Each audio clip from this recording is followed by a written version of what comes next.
Hi everyone. In our last video, we talked about what happens in the writing test of the IELTS exam, general and academic both. We discussed its format and the question types one can expect. Now, besides knowing all this, it is also important for you to understand how your writing is assessed, because only then you would know what exactly the examiner is looking for in your task responses, and that way you can work on your weaker areas to improve your score, right?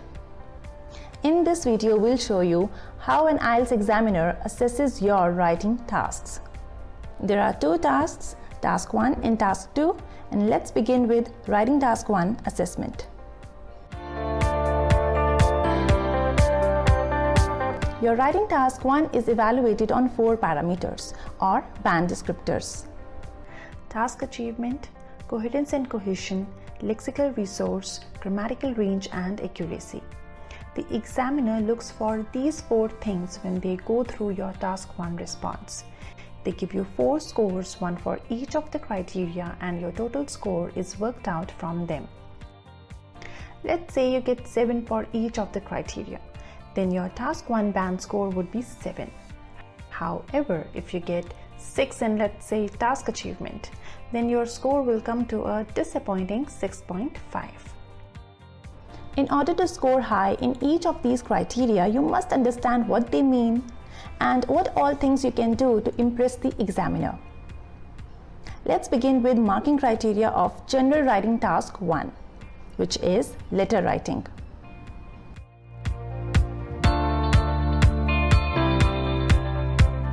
Task achievement simply means covering all the parts of the question.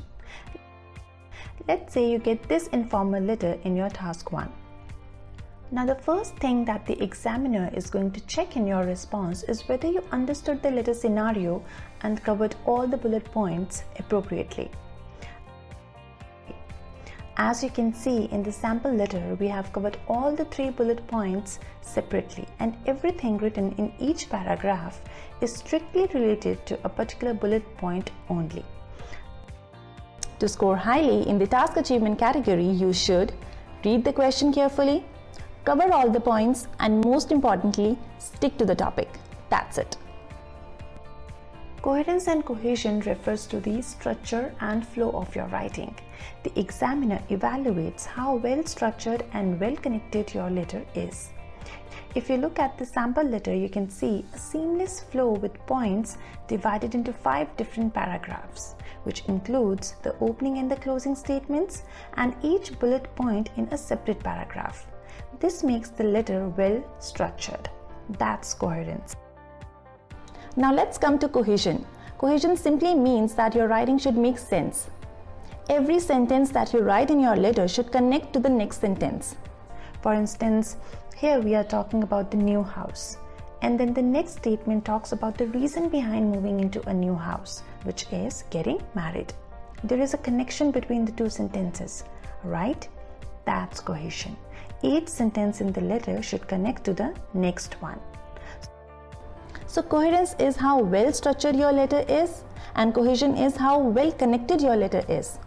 To score highly in this category, you should divide your writing into 4 to 5 paragraphs and use appropriate linking words to connect your ideas and paragraphs, right? Lexical resource. It means your range of vocabulary. The examiner will look at your choice and accuracy of words used in your response. Since there are 3 letter types, formal, semi-formal, and informal, your language style will vary depending on the type of letter you get in the exam. For instance, if you get an informal letter, then your language style and vocabulary will be more casual, whereas in a formal letter, you will use formal words. We have jotted down some formal, informal vocabulary so that you can differentiate between the 2. We begin a formal letter as Dear Sir or Madam. We don't use first names in formal letters, whereas in an informal letter, you greet the person with the first name because you know the person well, right? So it's Dear Ria. Likewise, visit is formal, as come over is an informal phrasal verb which we use in our daily conversations. Then there is extraordinary, which is formal, and awesome is informal. Next we have moreover. It's a formal linking word and also is its informal counterpart.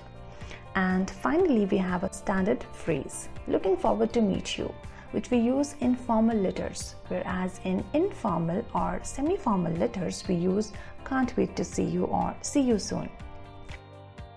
So to get high scores in vocabulary, you should use words and phrases depending on the type of letter you get. Use some uncommon words, for instance, splendid instead of good. And do not make the mistake of repeating same words again and again, right? Grammatical range and accuracy. Grammatical range means your control over grammar. The examiner evaluates your ability to use a range of grammatical structures. To score high, you need to demonstrate your grammatical range, and you can do that in many ways. One of the key ways is to use a mixture of simple, compound, and complex sentences. Your punctuation should be correct too. There should be proper usage of full stops and commas. In addition to these, you should be able to use basic grammar structures correctly, such as articles, prepositions, verbs, different tenses, modals, comparatives, conditionals.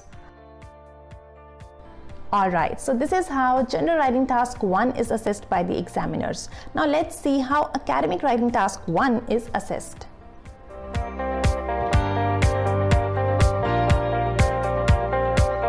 Okay, now I'm not going to explain the meanings of the 4 marking parameters in detail. We've already done that in the beginning of this video. I'm just going to tell you what the examiner is looking for in your report and what all things you can do to score high in each category. Alright?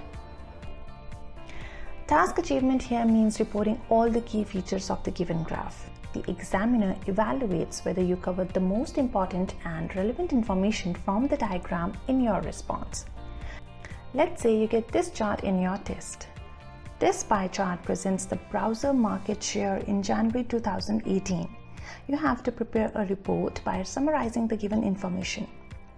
Now what you can do is spend at least a minute to understand the chart. Just analyze it so that you know what means what. Then you can start with paraphrasing the question statement. Take this description and rewrite it into your own words. We can move on to give an overview of the chart, the most striking or noticeable features. For instance, the moment we look at the chart, we see that Chrome had the biggest share in the market, whereas Safari had the least. Write about it. And then finally delve into more details by extracting all the key data from this chart. Talk about percentages. So that's how you cover all the parts of the graph. To sum up, analyze and understand the graph and then select and report only the key features or the most noticeable features of the graph. Coherence and cohesion refers to the structure and flow of your report. The examiner evaluates how well structured and well connected your report is. As you can see, to give a proper structure, we have divided the report into 4 paragraphs. To connect the ideas or findings, we have made use of connecting words such as whereas, although, conversely, in comparison. To score high, you should do the same. Divide your report into 4 to 5 paragraphs and make use of appropriate linking words. Lexical resource is your range of vocabulary. You need to use a variety of vocabulary not only to describe but also emphasize the changes, similarities, and differences in the data. Look at the kind of vocabulary we have used in our report to describe data. Disparity, most preferred, least favored, more than half, almost similar, dominated, second highest, seized. We have used a range of different words to describe the data given in the chart. So this is what you got to do. Use words and phrases depending on the type of diagram. Use some uncommon words and do not repeat the same words over and over again. Grammatical range and accuracy is your control over grammar. The examiner evaluates your ability to use a range of grammatical structures. We've already discussed this. I'm going to quickly repeat it for you. Use a mixture of simple, compound, and complex sentences. Use basic grammar structures correctly, such as articles, prepositions, verbs, modals, comparatives, conditionals. Use tenses correctly. It could be possible that you are mentioned a time frame in the chart. For instance, in the sample question, the data is from the year 2018. This means you have to write in the past tense. Remember, it's only in the first paragraph that we use the present tense. After that, we should use the tense according to the time frame mentioned. Also, your punctuation should be correct too. Besides all this, you should also be able to use active and passive voice properly, as diagrams are usually a combination of active and passive voice. So with this, our Writing Task 1 assessment criteria for both general and academic exam are covered. Now let's move on to Writing Task 2 assessment.